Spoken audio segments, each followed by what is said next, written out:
Our journey of tragedy to triumph with Brandon began, I think, the first time we noticed perhaps some peculiar behavior when he was 7, 8, or 9, that he seemed to have this very curious linkage between his one of his eyes blinking and chewing.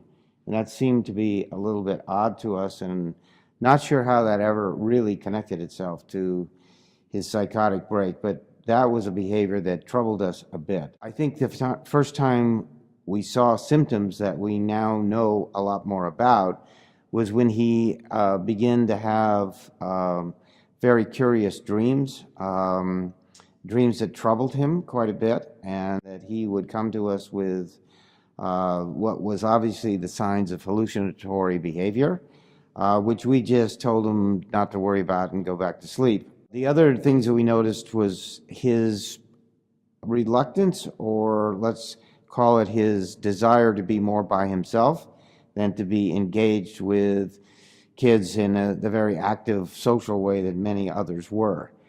He was so killer bright that we assigned that more or less to the Albert Einstein effect, absent-minded professor effect, because he was talking about even in junior high school that his lifetime ambition was going to be to perfect nuclear fusion for interstellar space travel.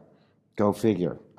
So he is clearly very, very talented, and a combination of his intellect, we really just thought that he was kind of above trivial things that kids did, and that having more time by himself was part of his own behavior. We felt like we may have, as we now know, these illnesses are genetic mutations that become evidence themselves with environmental factors. Clearly, one of, we believe, Brandon's environmental factor was this very serious blood loss he had when he was just born. So after his second or third day, he lost a huge amount of blood, and that clearly put a huge stress on his system. The other thing that we think could have been a contributory factor, because he was so bright that all of his teachers encouraged us to have him skip the 7th grade, because he was already doing 8th grade work in the 6th grade. So he went to junior high school at a time when he was, all of his adolescent behaviors were pronounced, and skipped a grade. So he went from being sort of about average size and but still one of the younger people in the class, to being one of the smallest people with his peers, and clearly the most intelligent. And so that didn't set him up well for being endeared to bigger guys who were kind of embarrassed by how bright Brandon was. So I'm sure he suffered quite a bit of not only social, but maybe even some physical abuse in that process.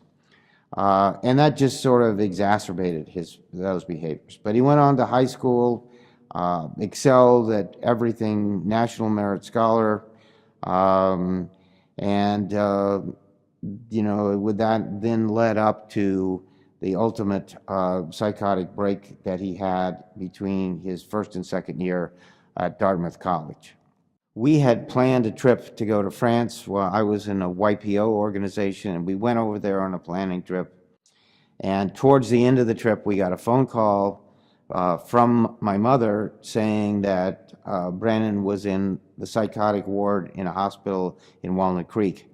We got ourselves back maybe 36 hours later, went immediately to the hospital, and he was in the psychotic ward and in a very troubled state. I don't know that I can recall what my first reaction, but it was something between horror, panic, sadness, and empathy, and then this sort of personal will that said, we cannot allow this to happen. We have to figure out what this is, because the diagnosis was not there. We just knew that the Brandon we knew was not the Brandon that was in front of us right now. And so we were determined to not let this condition prevail. So if you go back 25 plus years ago, which is the time frame we're talking about, the knowledge of brain disorders, brain disease, and schizophrenia in particular was virtually non-existent, or let's call it pure rudimentary. We certainly would have heard the terms, but we never associated that term with anything we had to ever worry about, because as far as we knew, there was no one in my family that had that illness. And while Sherry's mother had suffered from what we now understand to be bipolar illness, the thought of genetic hereditability and the understanding of environmental factors being triggers was just way beyond anything we knew at that time. Today, we're obviously much better equipped, but we were just a loss for a direction, a loss for resources that we could rely on. This is not something you go to your pediatrician to ask him what's wrong with Brandon, because they don't know. And so at that time, they weren't equipped. Today, we're trying to do a great deal more work to educate both junior high school and high school teachers and physicians on what are these early signs. And we've actually developed a standardized interview that is now being used called the SIPS for people that if they present positively on these symptom profiles, it's very likely that they're in a troubled state progressing to a potential psychotic break.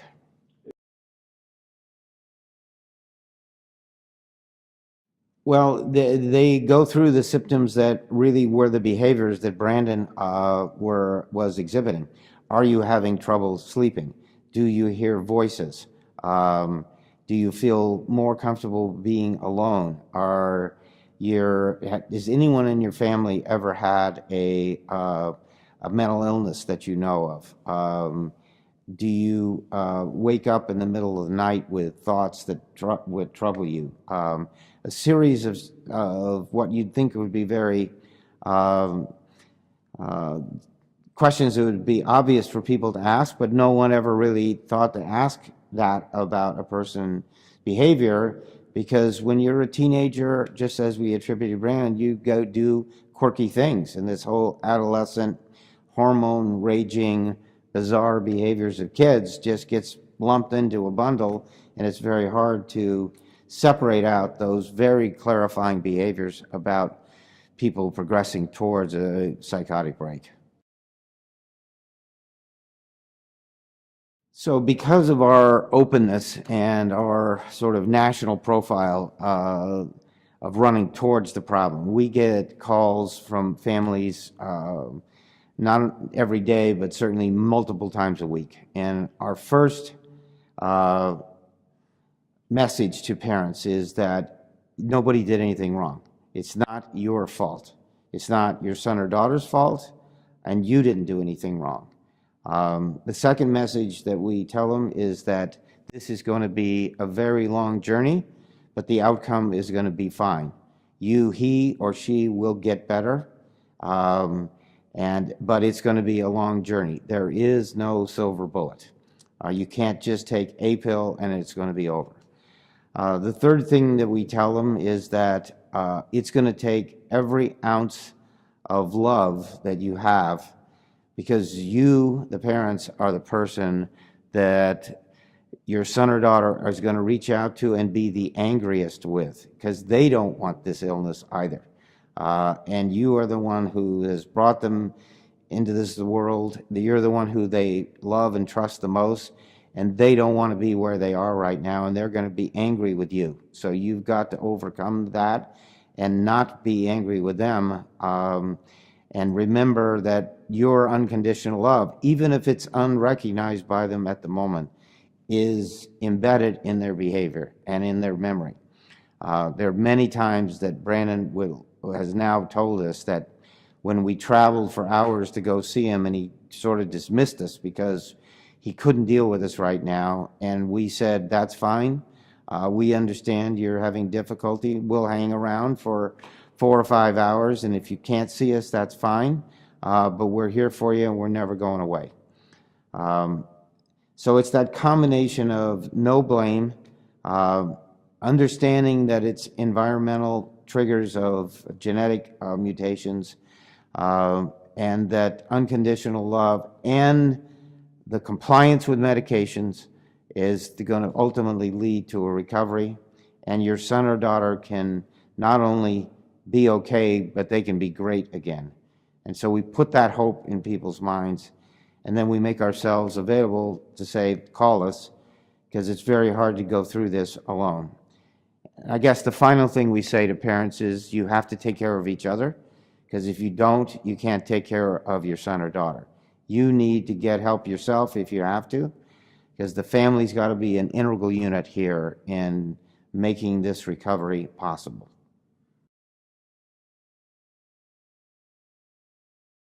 So the very first instinct that you have is that, okay, so what happened? What did we do wrong?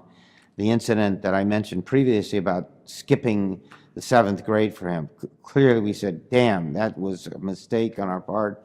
Look what's happened to Brandon as a result of our behavior, something that we could have controlled. The failure on our part to see this coming. Why didn't we know more about this illness?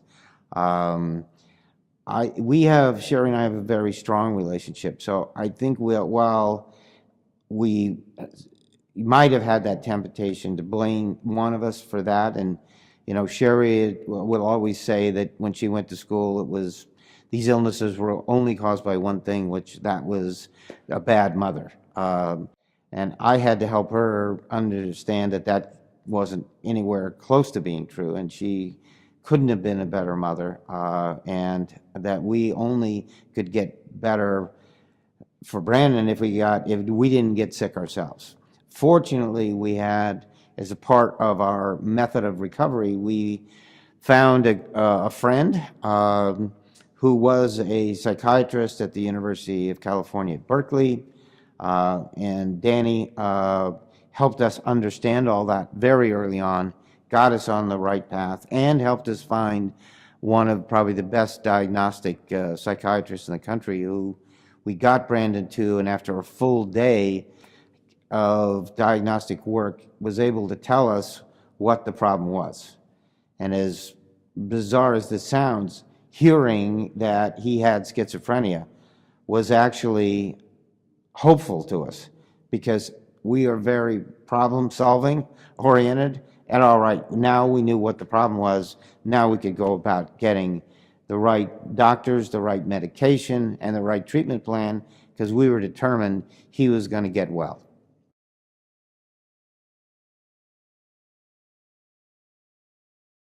So I committed to Brandon that I was going to be there for him every day, and we would do things together, and that would include going on a run. It could include going to a movie. It included anything and everything I could do to keep him from lapsing into the depths that he would often get himself into, because the real danger here is that people come to the decision, unfortunately, that if the rest of my life is going to be like this, it's not worth living. And the suicide rate for people with serious mental illness is just tragic. It's probably our nation's biggest tragedy, because today, 100 people will take their lives for this reason. Today, 50 people will be murdered, and you'll hear about every one of them. Today, 40 people will die in a car accident. You'll hear about every one of them. The 100 people that lost their lives to their mental illness, you will not hear about any of them. And oh, by the way, there were 2,000 other people today who tried and weren't successful. And tomorrow it's going to be the same thing, and every day thereafter. So this is really a national emergency that we need as a nation to do more about. But back to Brandon's condition, I would find him oftentimes totally despondent, not wanting to do anything, just wanting to stay in his room or sleep. And I said, that's not an option. We're going to do something. Let's get up. Let's go somewhere. Let's do something. Let's go get a yogurt. You're not staying here. We're going to go do something. And, you know, some days I could do something with him for an hour or two. Some days I could do something for 5 or 6 hours with him. But I had to pace myself. But I was there for him every day. One very curious thing happened is that he decided, and we decided together, that it would be good to take a trip. So I said, okay, where do you want to go? He said, I want to go to France. He was really incredibly fluent in French, and he thought he had never really been to the country. I said, great, we're going to go take a trip. We're going to go to France. So we make our plans. We have reservations at this hotel for the first night. Got the airline all set up. We're sitting on the plane. 30 minutes before takeoff, he says, I can't go. I can't go, and I can't be on this plane. You got to get me off this plane right now. And it's like, oh my God, where are we going to go with this? So without trying to create any panic, we basically got up, told the stewardess that we have a condition here and we need to leave the plane. We'll do so calmly and collectively, but we're going to do that. So we did that. We got off the plane and we went and sat in the terminal. And I said, you know, Brandon, I know you're really troubled by a lot of things right now, but I think you really got to get yourself together here and understand that you are going to get better. Your mom and I are not going to let you not get better, and we're here for you 24/7. So he said, okay. He said, I think I still want to go on a trip. I said, okay, where do you want to go now? He says, I want to go to London. Okay, went back to the counter, changed our tickets in, and got on a flight to London, you know, 6 hours later than we thought we were going to be leaving, or maybe even 8. And we show up in London without a hotel and without a plan.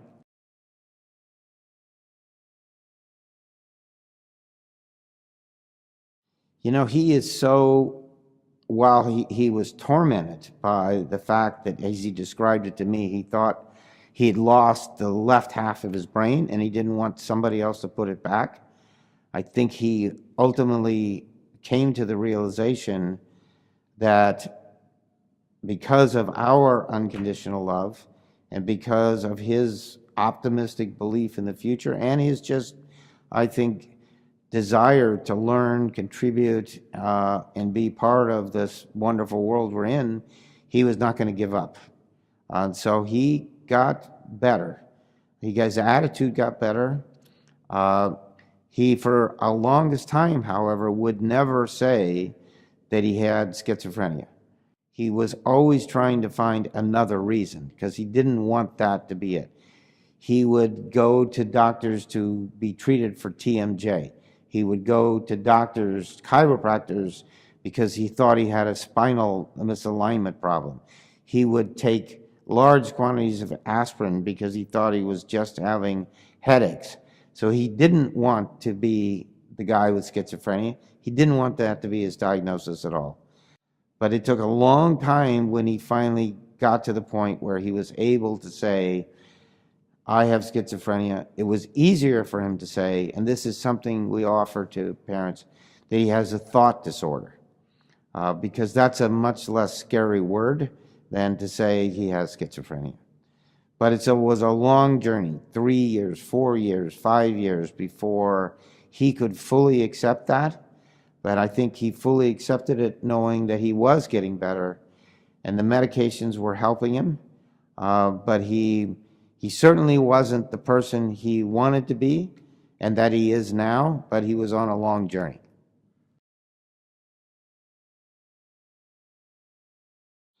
Well, the hardest thing for patients and parents with a brain disorder is that unlike cancer or unlike diabetes, there's no, at least at that time, there was no physiological evidence. The pathology of these illnesses has only become recently understood. If you have a tumor, you can see it. If you have diabetes, it shows up in your blood. If you have a broken arm, it's on an x-ray. But when you have a thought disorder, how do you figure that out? What do you point to? There was no way to give yourself bona fide proof that this was a physical disorder and not some character disorder. We always say to people, this is chemicals, not character. But for parents, it's a hard thing to do because they want it to be something that's easy to fix, like these other illnesses, or treatments that are proven like these other illnesses, and it isn't there. Recently, we've now discovered through sequencing 70,000 people with schizophrenia, the 108 genes that are somehow involved in this illness, the mutations to those. So we can screen somebody for $50 to see whether you have mutations on these 108 illnesses. Through the power of the imaging technology we have today, we can look at your brain in a stressful situation and compare it to a person that's healthy, and there's dramatic differences in how the thermal map of your brain lights up when you're sick versus when you're healthy. Again, now real pathology, real physical evidence that's happening. And we've just recently been able to light up all of the circuits in your brain externally through new techniques. And we're just now understanding what circuits look like with people that are sick versus circuits that look like with people that are healthy. So we're accumulating now real pathology, real evidence that can point to specific conditions and can point to the proper treatments that are before you. But 25 years ago, forget it, you had nothing. 10 years ago, nothing, even 5 years ago. And today we still struggle with the understanding that this is a brain disease, not a disease of character.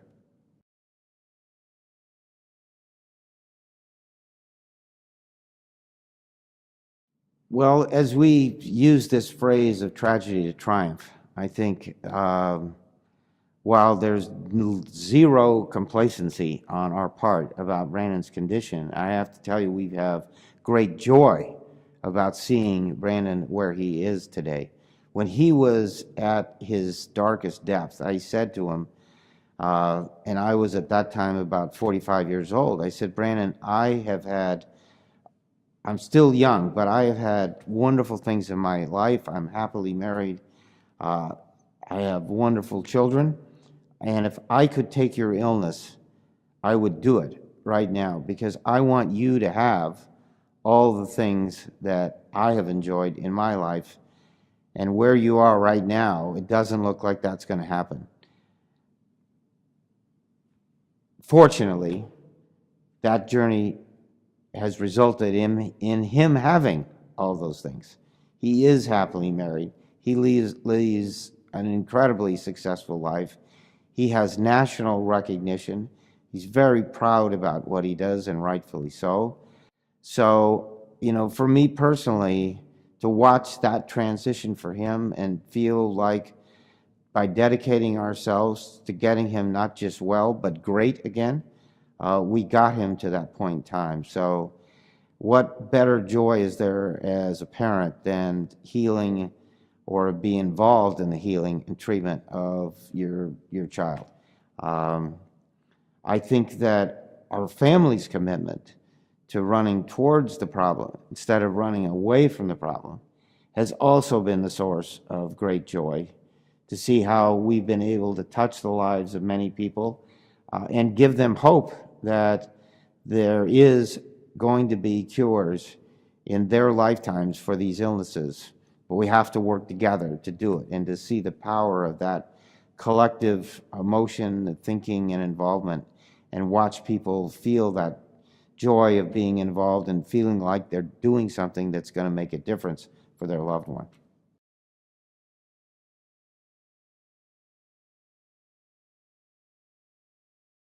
So we oftentimes have the opportunity to help parents get through this very tragic thing that happens.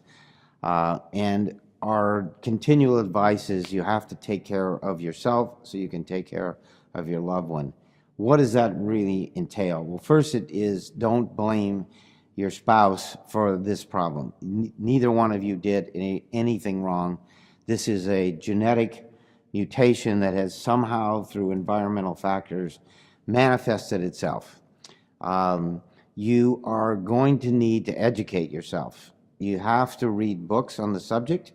There are many good ones. You can start just by going to the website of the National Institute of Mental Health and just understand what these illnesses are. Learn what the terms mean.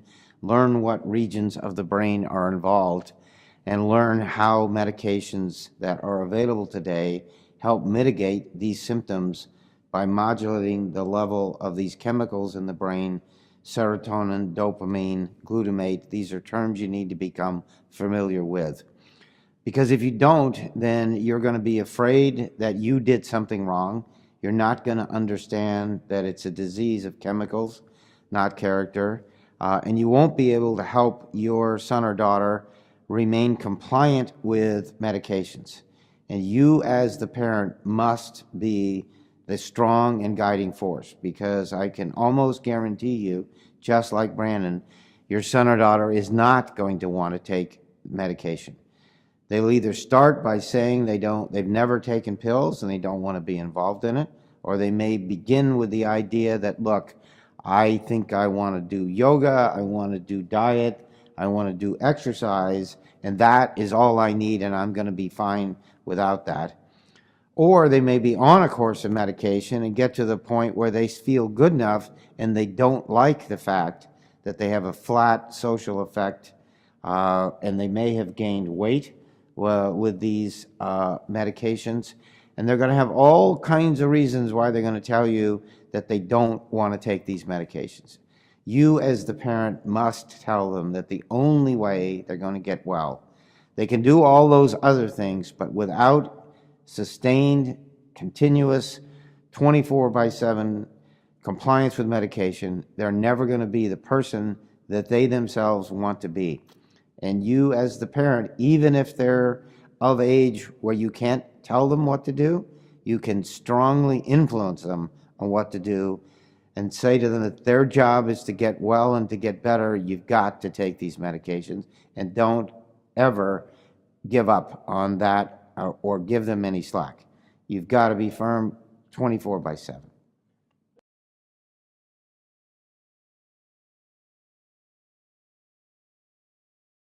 And I guess I would also say that, just because you aren't an expert on mental health, brain health, and these diseases, it doesn't mean as a parent it's not your responsibility to ensure compliance with medications. Doctors know what they're doing when they prescribe these medications. They're not perfect now. They only do mitigate symptoms. They don't cure. Long term, we will get cures, but in the short run, make sure that compliance with the doctor's recommendations and the other therapeutic treatments that are available, that stay in the game with this. You don't need to be an expert. You do have the most important expert sort of thing in your own behavior, because as a parent, you know what's right for your child. You want to do what's right with them, and dropping these medications just because they don't feel right or they want to get rid of them is not the thing you can allow them to do.